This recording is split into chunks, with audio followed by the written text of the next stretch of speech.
afternoon, everybody.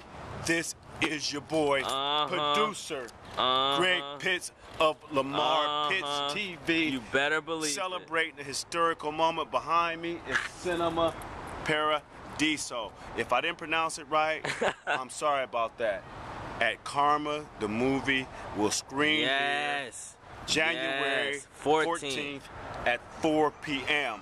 It's very important that everyone tell their friends about this and come see this. So now we just walked in the office with 45 minutes early to our appointment. Because if you're on time, you're late. Are late. So here we go.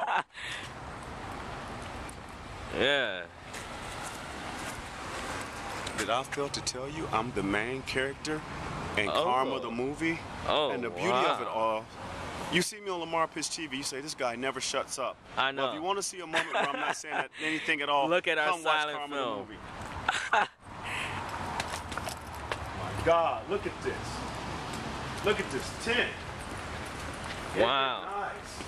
Nice. Wow. Yes, and I am backpacking. Oh yeah, doing it big. Swatch Army. Please, you want to see the openings? The door is open. And somebody just went down. Okay. My friend. We're getting ready here at Cinema Paradiso. These are behind the scenes. We're getting ready to do what we call a test screening to set up for January the 14th at 4 p.m. here at historical Cinema Paradiso, where the Fort Lauderdale International Film Festival is held. Shouts out to you guys over there. Shouts out. Also, we'd like to thank Gregory Benoist for allowing us to and believing and trusting in us to bring something to the cinema world here with our Avant-Garde silent film, Karma the movie. And we would like everyone in the world, in the country, anywhere that there's mail bin delivered, DHL, UPS, FedEx, or whatever. We want to get there, and we will travel, and we will be there on time. Producer Greg Pitts, Lamar Pitts TV at the Cinema Paradiso. Holla. Holla. Show the reels, Lamar. Oh my God. Wow. Oh my God, look at the theater here, guys. We've got 260. Oh my God. Okay, what's your name? Let's talk to you for a minute. What's your name? Dennis. This is Dennis. And Dennis is the guy here that's going to, you know, he works with he works with Cinema Paradiso here, where Karma the movie's going to screen, and we're ecstatic about that. At 4 p.m. I'm going to let Dennis just give you, you know, about 30 seconds of what he does and the events they have here, because we would love for people, we're independent filmmakers and we love indie films and we love historical theaters like this. So I'm going to give him 30 seconds or however long he want to take just to give you a brief synopsis of what they do here at Cinema Paradiso, or Paradiso, however you pronounce it, year round. So pretty much we're the home of the Fort Lauderdale Film Festival from October to November. Most people know that. But what they don't realize is that we're actually open year-round. Wow, We show pretty much exclusively independent films, documentaries, foreign films, stuff that you're not going to be able to go down to Movie Co. and see. Wow, that's awesome. That is. In between that kind of stuff, we have live events, we do concerts, we have live theater.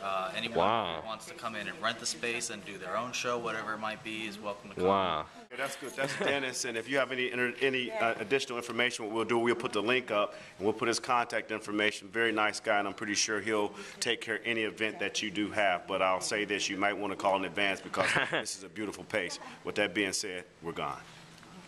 I love the smell of this theater. Yeah. So people actually have their own seats?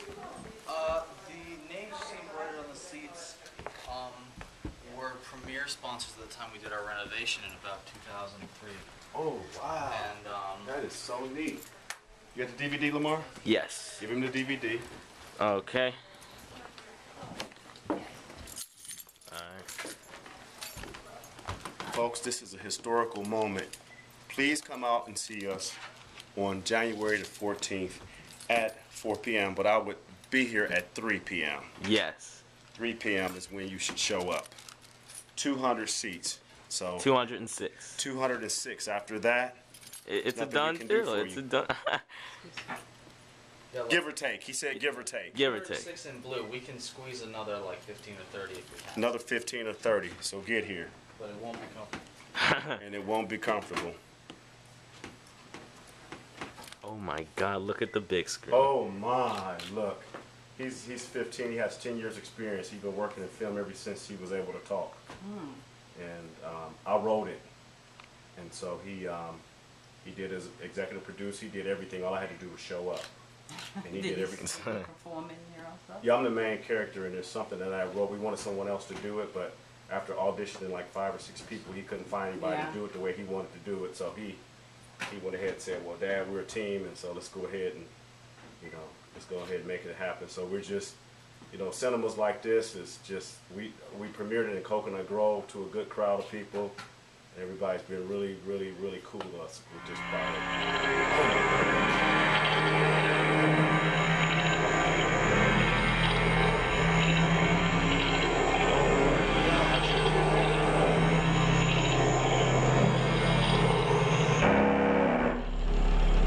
Oh God.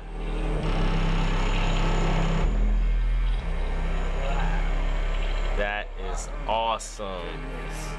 Wow. Lamar, look at that on the screen right here. Oh, let me see. This is just our preview. Look at the preview, man. Look at the preview. But I mean, that ain't. Oh my gosh. It's just so we can, like it's not even the right shape. It's just so I can cue stuff up without people seeing it, Right, okay. So what time would you like us to be here on Saturday? They said to just, we're going to be doing it, at 4 o'clock. Okay, yeah, that's what he- cool. that's what he said. I'd say like be here no later than 3:30. You know what I'm saying? Like it's not. You don't have to set anything up as long as you got the disc or something. Yeah, I've literally had Oh my God. festivals where. The filmmaker, we're playing that film at 4, and she's bringing it with her, and she went to the wrong theater, Oh, God. so Oh, she didn't get God. there till 5. Oh, that's too And late. if she got the film with her, you know what I'm saying? So Right. if you Wow. want, we can even keep this copy. Sound is crazy. And we'll have it. And he got the good soundboard. You see how he was Wow. able to equalize? It's a little hot in spots, but he's able to bring it out. Yeah. So we'll tell people that we'll be here in part. We'll be here at 3:30. All right, yeah, that's fine. 3:30, and then this, you got the copy. You need any other information from us to blast it in the schedule or whatever? I'm going to touch base with Greg. I was actually writing him an email right when you guys walked in. Okay. So I'll touch base with him and see about what to take to put it on the website or whatever, because he usually handles all that himself. Okay. Cool. So do you need? So you know the title of it and everything. You don't need us to write anything down, just cause He's got it, yeah. he's got everything. Okay. Cool. All right then. Well, we'll wait on that. We've already. So what we'll do is we'll still just. We'll blast it out to everybody and let everybody know that we're going to be here at 4. And of course, you probably have people coming anyway that's curious about what's playing, right? Yeah. Okay. Good. Cool. All right, man. This is epic. We This, love it. yeah, epic.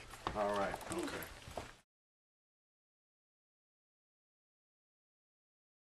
Hi. Hi. We're supposed to give him the DVD today. Oh, right. Oh yeah, Mr. Dennis Freemeyer. Dennis isn't here, but I'm Kevin, the manager. Oh, are you Kevin Yeah, Hosh? just meet with you guys. Yeah, Kevin. This is Oh great. yeah. How you doing, man? Yeah. This is Lamar. We're here at Cinema Paradiso, which we love. You can smell the popcorn. Right And there, I'm right very there. excited to get it. Today we're here with Kevin. We're here with Kevin. He was one of the guys that made it possible for Karma the movie to be screened here at the 4 p.m. show. Matinee show, I guess it would be for a Saturday here. We're going to ask him to just give us 30 seconds of the main objective of what goes on at Cinema Paradiso for the people that may, and I don't know why, but are unaware that you guys are here. All right. Cinema Paradiso, there's a lot of, in South Florida, there's a lot of like little theaters that are art house theaters. Cinema Paradiso was like Yeah. the first one, or one of the first ones. We've been here for about 13 years. Wow. So we've been doing this for a long time, and now everybody else is catching up. So, Cool. if anything, we're setting that trend in South Florida. Cool. And here at Lamar Pitch TV, we could really appreciate this being, indie filmmakers, and we love indie films, and you'll see a lot of films at theaters like this that has a lot of Yeah. value, and what they do is they'll allow certain genres of film to be shown Yeah. that wouldn't be traditionally shown in other places. So I just, just ask the people here in South Florida to kind of, check out their website, which we'll put on the link after this interview, and to come check these guys out and see what they have to offer. I mean, it looks phenomenal. You have the bar here, they have drinks, they have everything that it's like an that you actual need movie. here. It's an indie movie theater. Absolutely. With that being said, this is Greg Pitts, producer of Lamar Pitts TV, here at 4 o'clock, January 14th, here showing at Karma the movie. Enjoy today. Because there's still 100 other seats that, so sometimes it's better to have it smaller. Right. Just for that purpose, of being able to like make it look full and packed, Right. But a lot of times we do fill it, so it's good to have. Oh, cool. Yeah, and so I'm the main guy. It's like an Avant-Garde, no dialogue. It's really a dark film. It's in black and white, to where you have to really sit still and think. It's not one of those things to where you won't get the story until after it's about over. It's one of those times. I'm gonna go inside, check it out. All right. I mean, I don't know if I can catch the beginning because I gotta sell tickets and do whatever we're doing. Okay. Right. But once everything's set, And it's so. I met her Obviously, when you're volunteering, a few weeks during the art. I'm a painter too. I met her at the Starbucks and we were kind of talking a little bit. And I told her that they had decided to screen it. She's like, "Well, I'll volunteer for it." I'm like, Yeah, "That's yeah. cool." No, we have a lot. We have tons of volunteers who are, really awesome, sweet, cool to talk to. Yeah. You started that age. He's been at it for 10 years. He's 15 and he's been working, doing something ever since he was 5, whether it's theater plays, acting, commercials. So this is something that he really loves as his own. And 2 weeks ago, we showed it at The Paradigm. Paragon Theater in Coconut Grove. Oh, okay. And it was really, really nice. A lot of people showed up for that. It was a lot of fun. But with this film, it can be interpreted in just so many ways. You have to sit down, have an open mind with it, and it's usually at the end is when the whole process of what goes on in the film makes sense. And the last minute, so we give you information, but we don't tell the entire story until about 2 to 3 minutes at the end of the story. So you're like, where's this guy going? What direction? You think we're going in this direction, and he goes in this direction. And it's all in his editing. The way he edited it was phenomenal. Using Final Cut Pro. Wonderful. Yeah. Wonderful. Spotlight. It's going down. Oh my God. Karma la película.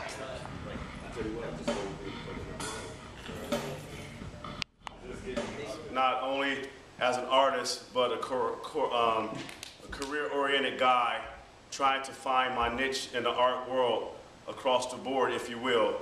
I paint, I'm a theater actor, and also a writer. I like writing short stories. I like using the energies that's in my gut to show and portray what I'm feeling. With this film, Karma, the movie, it shows a lot of turmoil and how this gentleman is able to prevail from certain things that has happened in his life, far as in the art world and the people around him and those sort of things. So I thank you for coming out. It's 22 minutes long, and it's one of those type films to where you have to really think, and it has no dialogue, so you have to think, and it gives you a lot of different ways of thinking.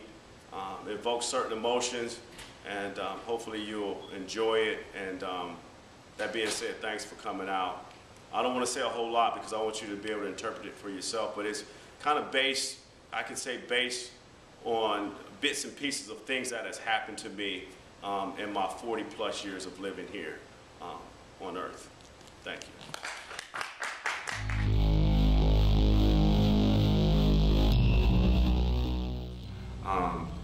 I was challenged by a friend of mine who noticed me just sitting around thinking, and my friends say, "Greg, your wheels are always turning." So someone challenged me to do a film with no dialogue, which was very trying. I worked on the script for several months, and I'm a lover of all people. I like green tea, and I meditate, and I'm into yoga, and I do a lot of different things. So what I did was incorporate my everyday life into this piece. I hope everybody likes it. So I just made it for the audience to enjoy It'll be a silent film. We'll have music behind it produced by Steezy Steez, just a phenomenal guy, which really was the deciding factor whether I was going to take the time to do this piece or not. But hopefully everybody will enjoy it. Because all I want to do is just put my touches on and let young kids know today that, you know, there's movies and there's content out there that's of value. And with that being said, I hope you really enjoy it. And the character in this film, he has different things that's going on with him, you know, mentally, physically, psychologically, spiritually.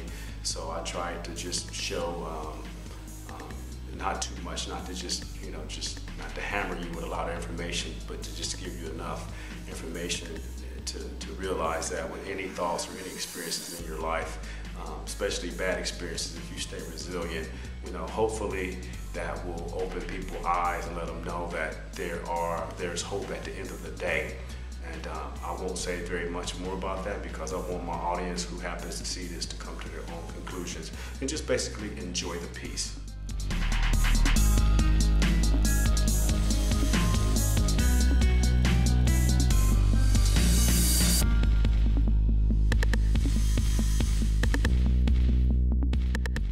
Came out. Thank you. Thank you. So I'm here. If anyone has any questions, you can shoot. I have a few minutes if any questions. You specialize in using your hand, Well, your hands like that? I'm a self-taught artist. So I've been painting for close to 5 years. I have 516 pieces in my collection of work. And I paint from the gut. So whatever I feel at the moment is what I do. And you know, with that film and me, you know, first starting getting into the art world, it really amazed me how you could have something and someone want to take it as their own and you know, just take your work from you. Yeah. And I was experiencing that because even though you know, in my 40s, I didn't know what was really how the art world really went. So that was just my interpretation on how certain things happen. But to answer your question, I paint in all mediums. I use whatever I have available, anything from recyclables. If I feel like I want to use my hands, I just use whatever tools I have to create work. Yeah. Anyone else? When the money came down and you put your hands and you went down to it, what was it? How did that? What did that like signify? Like? Well, what happens is it's like karma. You know, even though they you know, the money and the art was taken away from me, you know, at the end of the day, as karma, it reappeared. And you know, sometimes things happen and it comes back and it comes through other avenues, and you just you don't realize it. You know, you just have to, you know, you stay resilient. Someone takes something from you and then it's replaced in another way. So that was just like kind of like open for interpretation. Even though, you know, those things was taken away from the guy, he still was continuing to do what he was doing and painting and, you know, and just, you know, just thinking about all the things that he had been through. And so that's kind of like, and that at the end, it says that, okay, they've taken everything from him and then this money reappeared. Where did this money come from? He got it back. You know, what happened to the other guy? So it's left to the audience interpretation of what they want to grab out of it. I saw a whole different. Yeah, it's all aspect different. of See, what's it's going on. open to a lot of, you know, different interpretations. That's why I didn't put any, you know, any dialogue in it. So it's no right or wrong to this at all. It's whatever, you know, the conclusion of what you want to come up with personally is really what the story is all about. And then producing. It took a while for me to do it. I worked on it bits by bits, and then, you know, once I started painting, I just kind of like shelved it for a while. And my son saw it, and he said, "Well, we should do it." And then that's when I decided to incorporate the painting in the script, and it kind of felt right when I did that. And I wanted to, you know, keep it short, but then I wanted to make the person, the audience who saw it, to kind of like think, you know, and figure out where this guy's going, what direction, what he's doing. And then at the end, like the young lady who critiqued it a couple weeks, she said it was is an open-ended film, and that's what we were trying to do something different, you know, something different in the world of cinema. And black and white. I love black and white silent films. Well, since you said it, I'll give you my take. I saw, and I don't mean this in any bad way, this is all positive. I saw it as an Afro-American man, even though I know you're in your 40s. Can you stand up? Can you stand up? Coming into, and I don't like to say it like this, but I have to be honest. That's why we make the film. I want you to be honest with us. Coming into, quote, maybe a white man's world. And yes. when I saw you flipping the paint, the black was on top, where I saw the role reversal of it's not just the white man's world, and you kept going like, okay, here's white, here's black. Yes. And I was hoping at some point that those hands were going to get messed up. Exactly. And That's then I saw like no absolute black shades of black or shades of white, that there was gray matter. And then the face, I don't know what I interpreted. I was trying to think about that, but the eyes were first, I was seeing it through white eyes, then I was seeing through black eyes. Yes. And then I saw like, I don't know if it was happy or confusion or like, you know, but your poses were like so incredibly deep. Like I was going like, what's going on in this man's mind? He's so serious. And I kept thinking that all you were saying is, let everybody come together. And Amen. I was hoping that there would be absolutely. one picture with all of it put together, absolutely. meaning that everybody was coming together in life or art or whatever it was. About peace. Thank you. Give her a round of applause. Man, you made my day.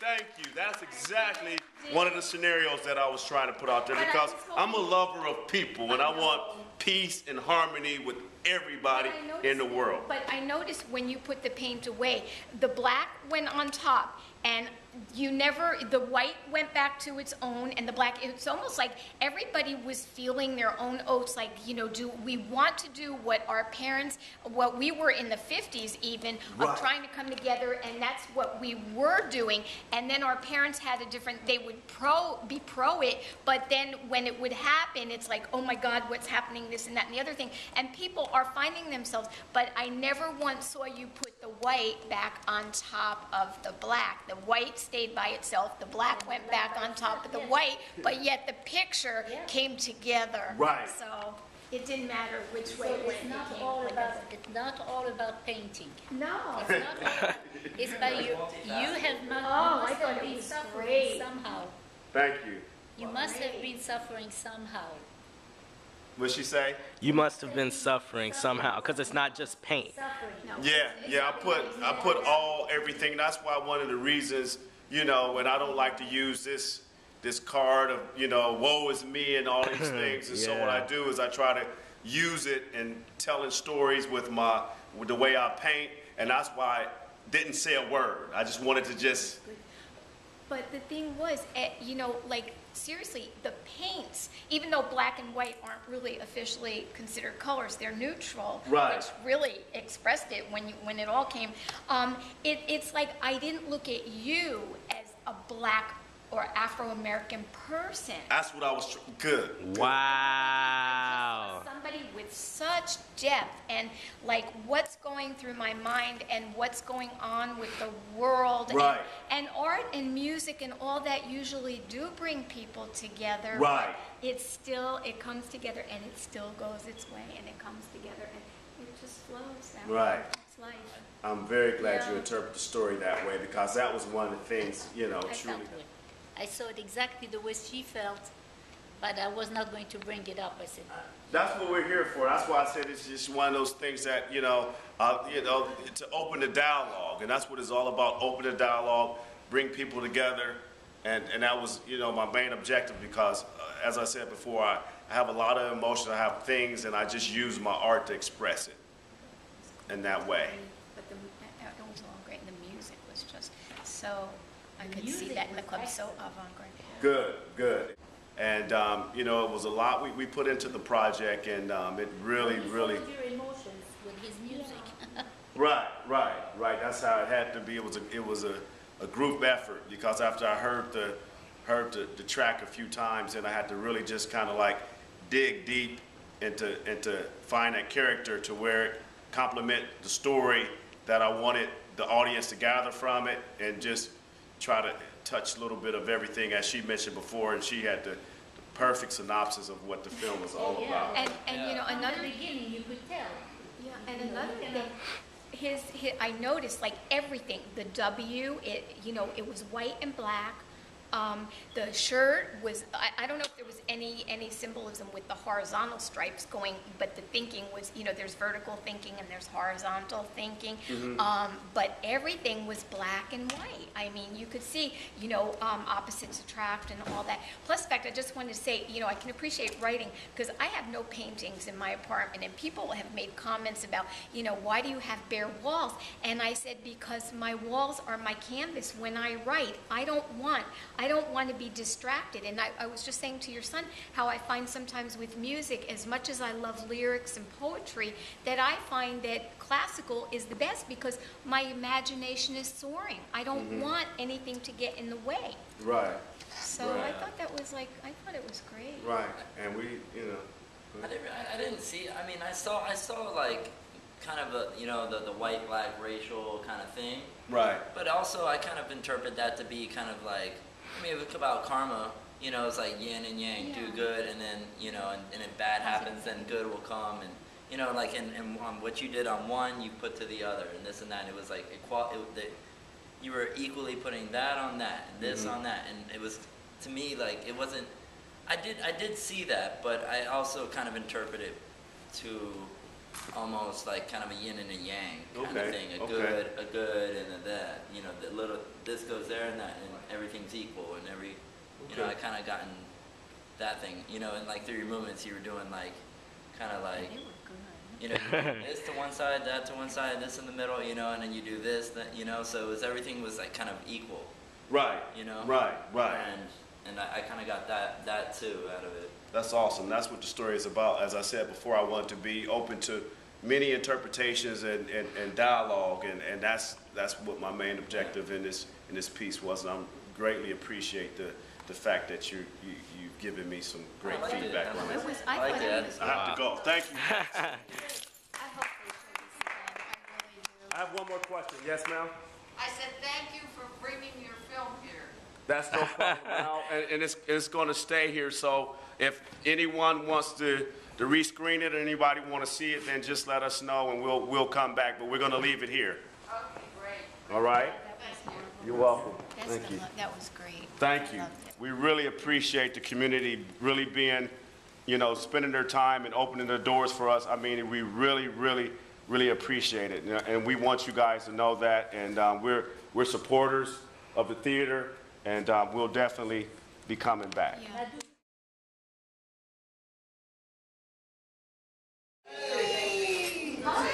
Oh, wow. Made it, which is a miracle.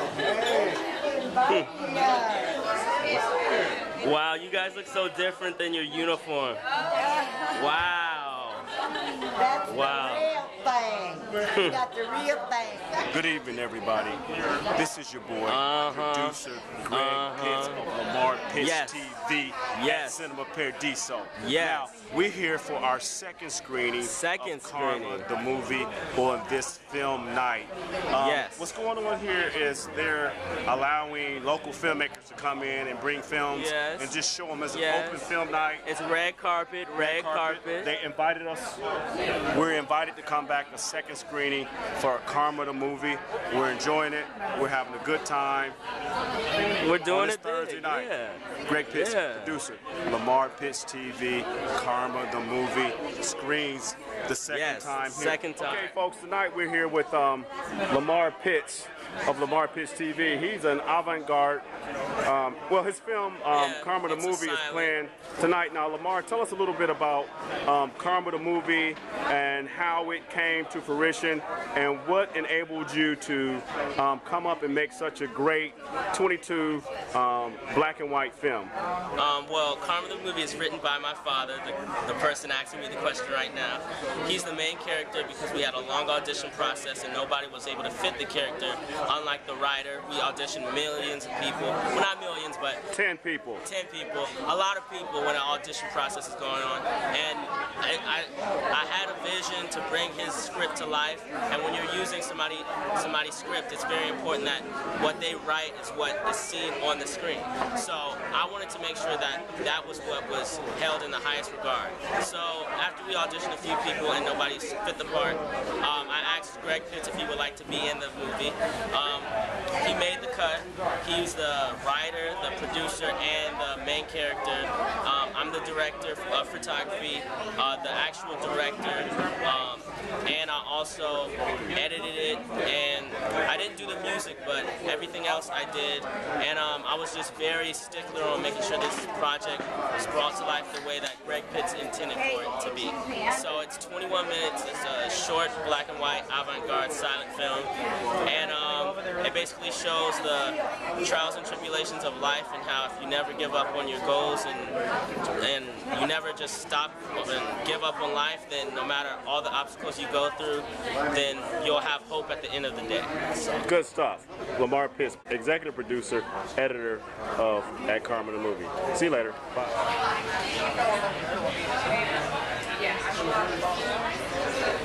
lot of different movies in the background, and I love You can go. the whole passion about it. I love it. And when he said, well, Dad, what are you going to do with the script? I'm like, son, please, I don't even want to go there. Let me get back to this painting. No, Dad, no, Dad, no, Dad, no, Dad. Oh, you're videoing. Oh my God, I thought it was a still. Welcome. A lot of people this time around. We have a nice full program. It's about 2 hours long. So we're going to try to start it. We're already about 5 minutes behind. So if anybody has family that's still coming, they're going to make their phone. It's already 5 minutes behind. So if you look at your program, the first movie for tonight is Karma the movie. So Lamar's movie, Lamar's 16 years old, and he produced this movie. Hello, everybody. We're trying to do the young people early. Okay. Let's go.